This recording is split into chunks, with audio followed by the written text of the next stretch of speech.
Eti mtu ananipigia kelele hapa. Kama umekuja kwa hapa kazi hapa na kutengeneza, unatulia ni kutengeneza vizuri. Ulikuja maandamano ukasema mimi ndio mama yako. Wewe ani mwangu wangu wewe. Usijaribu kuweka mwili wangu kwa fridge wewe. Unasikia? Unasikia?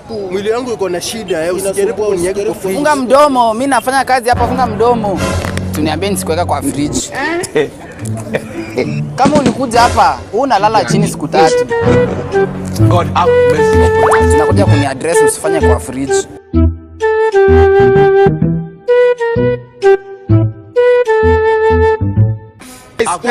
Wewe ani mwangu wangi. Mimi niko na shida. Usiniweke kwa fridge.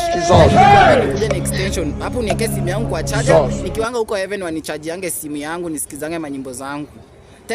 Tena usijaribu kunitoa hapa, na mimi kwanza ni Muislamu. Mwili yangu ina rangi more than siku 2 kama haijazikwa. Nadhani unanisikiza. Mimi ni pesa yangu. Kwani mtu unakuja hapo umekufa na bado unaniomba stories za charger? Kwani umekuja hapa na simu yako unakufa unataka uende nayo mbinguni? Mpaka unaniambia nikuwekea simu yako moto charger. Na kama uko na shida ya kifua nisikuweke kwa fridge. Mtu hadi ananiambia hadi nisiweke ndani ya fridge. Wow. Mimi kazi nimeacha.